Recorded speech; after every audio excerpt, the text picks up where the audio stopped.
Hello दोस्तों, welcome back to our YouTube channel Guru Masti JNMT। सो दोस्तों, आज क्लास 12th का मैथ और कॉमर्स वालों के लिए हिंदी का आंसर की लेकर आया हूँ ऑप्शन सेट बी का।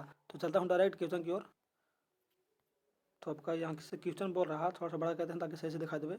बोल रहा है एक में कि आंखों का तारा होना मुहावरे का अर्थ था। आंखों का तारा होना मुहावरे का सही अर्थ क्या हो गया? तो इसको सही और सटीक आंसर ऑप्शन है, अर्थात क्या होता? तो प्रिय होना।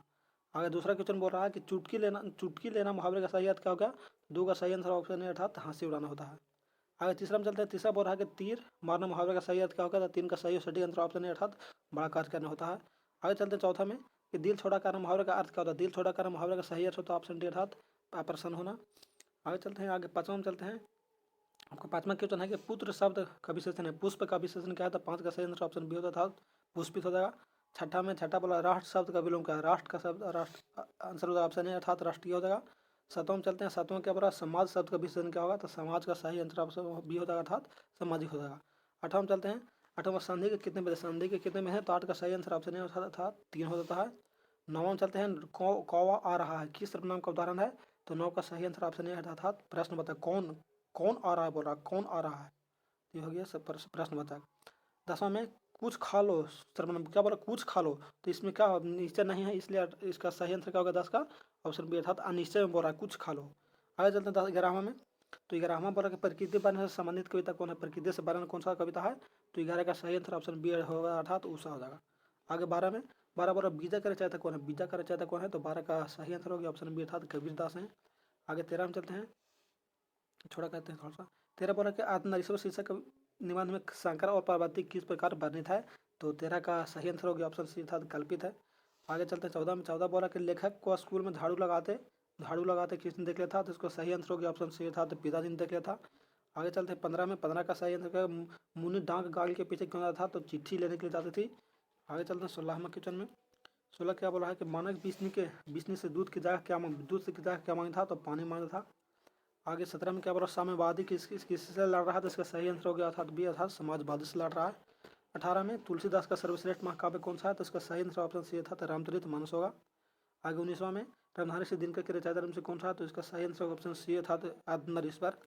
20 में बोला है कि जय कृष्ण मूर्ति की रचना में से कौन सा है? तो इसका सही आंसर हो गया ऑप्शन ए था, तो शिक्षा। 21वां में चलते हैं। किस्मा क्वेश्चन बोल रहा है कि हार जीत शीर्षक कविता किनकी है? हार जीत। तो इसका सही आंसर ऑप्शन डी था, तो अशोक वाजपेयी का हो जाएगा। आगे चलते हैं 22वां में। 22वां बोला कि प्यारे नन्हे बेटों का शीर्षक कविता का नायक कहाँ का रहने वाला था? तो 22 का सही आंसर हो गया ऑप्शन है, था तो छत्तीसगढ़ भिलाई छत्तीसगढ़ का रहने वाला था। 23 में बोल रहा है कि हरचरना किस कविता का पात्र है? हरचरना किस कविता का पात्र है? तो 23 का सही आंसर हो गया ऑप्शन सी, अर्थात अधिनायक कहा। आगे 24 में बोल रहा है कि थोड़ा छोटा कहते हैं। 24 में क्या बोला कि दानव दानव दुरात्मा एक मानव की आत्मा है, ये पंक्ति किस कविता से ली गई है? तो 24 का सही आंसर हो गया ऑप्शन है, अर्थात जन जन का चेहरा एक से लिया गया है। आगे 25 में बोल रहा है कि काव्यों में निम्नलिखित में कौन सा कहा था? कवि कौन कहा था? तो ऑप्शन बी, अर्थात शमशेर बहादुर सिंह कहा था। आगे चलते हैं 26 में। 26 में कहते हैं कि यह पुराना माल है, यह वाक्य में पुराना कौन सा है? पुराना क्या है? तो 26 का सही आंसर हो गया ऑप्शन सी, अर्थात पुराना क्या है? तो विशेषण है। आगे जो बहुत बोलता है उसके लिए सही शब्द क्या है? तो उसका सही शब्द अर्थात बी, अर्थात बचाल हो जाएगा। 28 में बोल रहा है कि जो पुरुष अभिनव करे उसके लिए क्या सही आंसर है? तो उसका बी, अर्थात अभिनेता कहा जा सकता है। 29 में बोल रहा है कि ऐसी संज्ञा जिनके खंड सार्थक हो उन्हें क्या कहा जाता है? जिनके खंड सार्थक उन्हें क्या कहा था? इसका सही आंसर ऑप्शन बी, अर्थात यौगिक कहा जा सकता है। 30 में जिस पर विश्वास किया जा सके लिए शब्द कौन सा हो? तो इसका सही आंसर होगा ऑप्शन, अर्थात विश्वसनीय। 31 में जिससे यश प्राप्त किया जाता है के लिए सही शब्द क्या होगा? इसका सही आंसर होगा ऑप्शन, अर्थात यशस्वी होगा, यशस्वी। आगे 32 में चलते हैं, थोड़ा सा बड़ा करते हैं। तो 32वां क्वेश्चन बोला निरीक्षण करने वाला के लिए एक शब्द कौन सा? निरीक्षण के लिए तो इसका सही आंसर ऑप्शन सी, अर्थात निरीक्षक हो जाएगा। 33 में जी जान शब्द में कौन सा समास है? जी जान में कौन सा समास है? तो 33 का सही आंसर ऑप्शन बी था, तो द्वंद्व समास दोनों पद प्रधान है। 34 में कामल नयन में कौन सा समास है? कामल नयन में। 34 का सही आंसर ऑप्शन सी था, तो कर्मधारय हो जाएगा। 35 में बोल रहा है कि आजीवन में कौन सा समास है? तो इसका सही आंसर होगा ऑप्शन ए था, अव्ययी भाव समास हो जाएगा। 36 में बोल रहा है कि गुलाब का पौधा प्रतिदिन फलता फूलता जा रहा है, कौन सा पदबंध है? तो इसका सही आंसर क्या होगा? ऑप्शन है, अर्थात कीड़ा पदबंध है। 37 में बोल रहा है कि कृष्ण कृपांता कौन सा संज्ञा है? तो 37 का सही आंसर ऑप्शन बी, अर्थात भाववाचक संज्ञा हो जाएगा। आगे चलते हैं। 38वां क्वेश्चन बोल रहा है कि भारतवर्ष में कौन सा संज्ञा? भारतवर्ष में। तो 38 का सही आंसर ऑप्शन डी, अर्थात यह प्रसिद्ध नाम है, तो व्यक्तिवाचक संज्ञा हो जाएगा। आगे 39 में कवि कौन सा संज्ञा है? कवि कौन सा संज्ञा? तो 39 का सही आंसर ऑप्शन बी, अर्थात जातिवाचक संज्ञा हो जाएगा। हाँ, 40 में बोला कि झुंड कौन सा संज्ञा है, तो इसका सही आंसर क्या हो गया, ऑप्शन ए हो जाएगा, अर्थात समूहवाचक संज्ञा हो जाएगा। 41 में क्या बोला कि भगत सिंह की रचना निम्न में से कौन सा है, तो इसका सही आंसर ऑप्शन बी हो जाएगा, अर्थात एक लेख और एक पत्र हो जाएगा।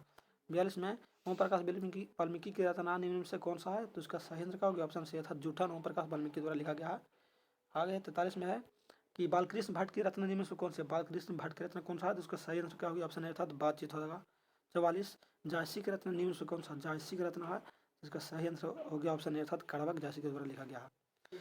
आगे 45 में सुभद्रा कुमारी चौहान की कविता में से कौन सा है, तो इसका सही आंसर होगा ऑप्शन सी अर्थात पुत्र वियोग से लिया गया है सुभद्रा कुमारी चौहान। 55 46 में है कि भूषण की कविता में से कौन सा है, तो इसका सही आंसर हो गया ऑप्शन बी अर्थात काव्य लिखा गया किनको द्वारा, तो भूषण द्वारा लिखा गया है। आगे 47 में रघुवीर शाह की कविता निम्न से कौन सा है, तो इसका सही आंसर ऑप्शन सी अर्थात अधिनायक रघुवीर शाह द्वारा लिखा गया है। 48 में जयशंकर प्रसाद की कविता निम्न से कौन सा है, तो इसका सही और सटीक आंसर ऑप्शन ए हो जाएगा अर्थात तुमुल कोलाहल काला में जयशंकर प्रसाद द्वारा लिखा गया है। आगे 49 में चलते हैं। 49 में बोला है कि भूषण की कविता निम्न से कौन सा रस है, भूषण की कविता में कौन सा रस पाया था, तो इसका सही आंसर हो गया ऑप्शन ए अर्थात वीर रस पाया जाता है।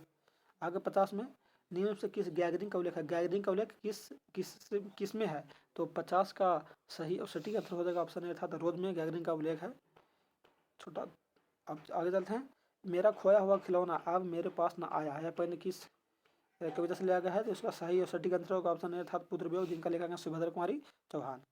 आगे 52 में चलते हैं। बड़ा पंचायती राज में जैसे खो गए पंच परमेश्वर, यह पंक्ति किस कविता से लिया गया है, तो इसका सही आंसर क्या होगा, ऑप्शन ए अर्थात गाँव का घर से लिया गया है। आगे 53 में बोला है कि जागिए ब्रजराज कुमार कंवल कुसुम फूले, मतलब ये पंक्ति दिया गया है, ये कौन सा कविता से लिया गया है, तो 53 का सही आंसर हो गया ऑप्शन बी अर्थात तुलसीदास के पद से लिया गया है। आगे 54 में बोला कि नाम लाए भरे उदर एक प्रभु दासी कहाई, यह पंक्ति किस कविता से लिया गया है, तो 54 का सही और सटीक आंसर होगा ऑप्शन सी था तुलसीदास के पद से लिया गया है। आगे बिस्नी किस एकांकी के पात्र है, तो इसका सही आंसर होगा ऑप्शन ए अर्थात सिपाही की माँ से है। आगे 56 में सूबेदारनी किस कहानी के पात्र है, तो इसका सही आंसर ऑप्शन बी था उसने कहा था से है। 57 में है बजीरा सिंह किस कहानी का पात्र है, बजीरा सिंह, तो इसका सही और सटीक आंसर ऑप्शन ए था उसने कहा था। 58 में धांगड़ों को 18वीं शताब्दी के अंत में किस काज के लिए लाया गया था, तो 58 का सही और सटीक आंसर हो जाएगा ऑप्शन ए था नील की खेती के लिए लाया गया था। आगे चलते हैं 59 में। तो 59 में बोला कि निमोनिया से मारने वाले को मुरब्बे नहीं मिलता, यह किस शीर्षक पर से लिया गया था, तो इसका सही आंसर हो गया ऑप्शन डी था तीरिश से लिया गया है। 60 में बोल रहा है कि व्यक्ति से नहीं हमें तो नीतियों से झगड़ा है, सिद्धांतों से झगड़ा है, कार्यों से झगड़ा है, उक्त संभाषण किस समाजवादी द्वारा लिखा गया है, तो इसका सही और सटीक आंसर हो गया ऑप्शन ए अर्थात जयप्रकाश नारायण द्वारा लिखा गया है। 61 में वो सदनिद्रा हिंदी साहित्य में किस विधा का रचना है, तो इसका सही आंसर हो गया ऑप्शन डी अर्थात यात्रा वृत्तांत हो जाएगा। आगे 62 में रामधारी सिंह दिनकर किस विश्वविद्यालय में उप कुलपति के रूप में रहे कौन, रामधारी सिंह दिनकर, तो 62 का सही आंसर हो गया ऑप्शन डी अर्थात पाटलिपुत्रा विश्वविद्यालय में रहते। आगे चलते थे। 63 में बोल रहा है कि शिक्षा शीर्षक पाठ कर कौन है, तो इसका सही आंसर क्या होगा ऑप्शन अर्थात शिक्षा शास्त्र है। आगे 64 में बोल रहा है कि नामादास किस प्रकार के भक्त थे, तो 64 का सही आंसर हो गया ऑप्शन ए अर्थात सगुणोपासक राम भक्त थे। आगे चलते हैं 65 में हिंदी का सामान्यवादी कवि किन्हें कहा था, हिंदी का सामान्यवादी कवि किन्हें कहा था, तो 65 का सही आंसर ऑप्शन बी अर्थात जायसी को कहा था। आगे 66 में अपने लेख में मोपासा ने कैसे समाज के चाल चरित्र का विपर्द किया है, मतलब कैसा वर्णन किया है, तो 66 का सही आंसर हो गया ऑप्शन ए अर्थात संपन्न वर्ग का किया है। आगे 67 में बोला कि किसका बटुआ बेंजेविल सड़क पर गिर गया था, तो इसका सही आंसर क्या होगा ऑप्शन सी अर्थात मेयर का बटुआ गिर गया था सड़क पर। आगे चलते हैं। आगे 68 में बोल रहा है कि चित्रलेखा किस कवि की रचना है, तो 68 का सही आंसर हो गया ऑप्शन अर्थात जायसी का रचना है। आगे 69 में बोल रहा है कि कलार की मौत शीर्षक कहानी में कलार का नाम क्या है, तो पूरा नाम क्या है कलार का, तो इसका सही आंसर हो गया ऑप्शन ए अर्थात इवान दमित्रिक चेखोव। आगे चलते हैं 70 में। 70 की क्वेश्चन है कि महात्मा गांधी अंतर्राष्ट्रीय हिंदी विश्वविद्यालय के प्रथम उप कुलपति निम्न में कौन रहे, प्रथम उप कुलपति कौन रहे थे, तो 70 का सही आंसर हो गया ऑप्शन सी अर्थात रामधारी सिंह दिनकर रहे थे। आगे चलते 71 में आदमी यथार्थ को जीता ही नहीं यथार्थ को रास्ता भी है, यह कथन किस कविता से कहा है, तो इसको 71 का सही आंसर क्या हो गया ऑप्शन सी अर्थात भगत सिंह से लिया गया है। आगे 72 में जब देश के भाग का निर्माण हो रहा था तो व्यक्तियों के भाग को पूर्णतः भुला देना चाहिए, यह पंक्ति किस पाठ से लिया गया है, तो 72 का सही आंसर हो गया ऑप्शन ए अर्थात एक लेख और एक पात्र है, जिनका लेखक है कौन, तो भगत सिंह। आगे चलते हैं 73 में। 73 में बोल रहा है कि ओम प्रकाश और सुखदेव त्यागी किस शीर्षक पाठ के लेखक है, तो उसका सही आंसर क्या हो गया? ऑप्शन ए अर्थात जुट्ठन का है ओम प्रकाश वाल्मीकि। आगे 74 में क्या बोल रहा है कि गंडक नदी की चर्चा किस शीर्षक पाठ में किया गया है, तो उसका सही आंसर क्या होगा? ऑप्शन ए अर्थात वो सदा निर्मित किया गया है। 75 में मुक्तिबोध का पूरा नाम क्या है, तो उसका सही आंसर क्या होगा? ऑप्शन सी अर्थात गजानन माधव मुक्तिबोध। 76 में बोल रहा है कि जय कृष्णमूर्ति के पिता का नाम क्या था, तो उसका सही आंसर क्या होगा? ऑप्शन ए अर्थात नारायण जिद्धू था। 77 में बोल रहा है कि उदय प्रकाश की माता का नाम क्या था, उदय प्रकाश की माता का सही नाम क्या था, तो उसका सही आंसर ऑप्शन बी अर्थात मकुंदी देवी था। आगे 78 में मोहन राकेश का जन्म स्थान कहाँ है, मोहन राकेश का जन्म स्थान कहाँ, तो 78 का सही आंसर क्या होगा? ऑप्शन सी अर्थात अमृतसर पंजाब में है। आगे चलते हैं 79 में। 79 में क्या बोला कि सुभद्रा कुमारी चौहान का जन्म स्थान कहाँ है, सुभद्रा कुमारी चौहान, तो 79 का सही आंसर क्या होगा? ऑप्शन ए अर्थात इलाहाबाद में। आगे 80 में ज्ञानेंद्र पति का जन्म स्थान कहाँ है, ज्ञानेंद्र पति का, तो 80 का सही आंसर क्या हो गया? ऑप्शन ए अर्थात गोड्डा झारखंड में ज्ञानेंद्र पति का जन्म था। आगे चलते 81 में दुस्साहस का संधि विच्छेद क्या हो गया, जिसका सही और सटीक आंसर हो गया ऑप्शन ए अर्थात दुह जोड़ साहस। आगे चलते 82 में अन्वेषण का संधि विच्छेद क्या होगा, जिसका सही आंसर हो गया ऑप्शन ए अर्थात अनुजोड़ येसन। आगे 83 में चलता है आलस्य में कौन सा उपसर्ग है, आलस्य में कौन सा उपसर्ग है, तो 83 का सही आंसर हो गया ऑप्शन ए अर्थात आ। आगे 84 में चलते हैं। 84 में क्वेश्चन बोला कि अज्ञान शब्द में कौन सा उपसर्ग है, अज्ञान उपसर्ग कौन है जो पहले लगता है, अज्ञान किसको बोलते हैं जो पहले लगता है, पहले कौन सा क्रम है, ये हो गया आ। आगे चलते हैं परलोक में उपसर्ग कौन सा है, तो उसका सही आंसर क्या हो गया? ऑप्शन ए अर्थात पर। 86 में बोला जुर्माना में कौन सा प्रत्यय है, जुर्माना में प्रत्यय है जो क्या बोलता है, ये पीछे लगता है, पीछे लगता है, तो इसका सही आंसर क्या हो गया? जुर्माना। इसका सही आंसर ऑप्शन ए अर्थात माना प्रत्यय हो जाएगा।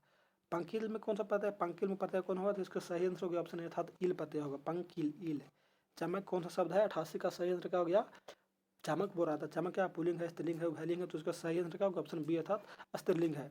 89 में बोला कि यात्रा शब्द में कौन सा यात्रा कौन सा लिंग है, तो 89 का सही आंसर हो गया ऑप्शन ए अर्थात क्या है? स्त्रीलिंग है। 90 में चलते हैं, तो 90 का सही आंसर क्या होगा? कुहासा शब्द कौन सा है, कुहासा कौन सा है, तो 90 का सही आंसर हो गया ऑप्शन ए अर्थात क्या है? पुल्लिंग है कुहासा। 91 में सभा शब्द क्या है, सभा, तो 91 का सही आंसर क्या हो गया? ऑप्शन सी अर्थात स्त्रीलिंग है, सभा स्त्रीलिंग शब्द है। 92 में अनल शब्द का परिभाषित कौन सा, अनल में क्या होता है, तो आग होता है, आंसर होगा ऑप्शन ए। 93 में आयुष्मान का परिभाषित क्या होगा, आयुष्मान मन का परिभाषित ऑप्शन ए हो जाएगा अर्थात चिरंजीवी हो जाएगा। 94 में चलते हैं कनिष्क का विलोम क्या होगा, कनिष्क का विलोम, कनिष्क में क्या होता था, छोटा था, इसका विलोम उल्टा क्या होगा, तो इसका बड़ा हो जाएगा ऑप्शन ए अर्थात ज्येष्ठ। 94 में 95 में चलते हैं स्वदेश शब्द का विलोम क्या होता है, परदेश, स्वदेश का प्रदेश हो जाएगा। आगे उन्नति का विलोम क्या, उन्नति का विलोम क्या होगा, ऑप्शन ए अर्थात अवनति हो जाएगा। 97 में अधिकतम शब्द का विलोम क्या होगा, अधिकतम का विलोम हो जाएगा न्यूनतम अर्थात उल्टा, क्या हो रहा है, अधिकतम का उल्टा। आगे 98 में अढ़ा का उच्चारण क्या होगा, तो इसका सही आंसर हो गया कंठ, आकु हा विसर्जनीय नाम कंठा, मतलब कवार का पूरा उच्चारण होगा कंठ हो जाएगा। आगे टबर का उच्चारण क्या होगा, तो ऋतु रसाना मूर्धा अर्थात ऑप्शन ए हो जाएगा सही टबर का। अगर 100 में बोल रहा है कि बाघ का उच्चारण क्या हो गया, तो ये कौन सा, तो पवार से लिया गया है ये, तो उप ध्वनीय नाम ओष्ठ, इसका सही आंसर हो गया ऑप्शन क्या, ऑप्शन सी अर्थात ओष्ठ। ठीक है दोस्तों, इस सेशन में इतना ही, फिर मिलते हैं अगले सेशन में, तब तक के लिए जय हिंद।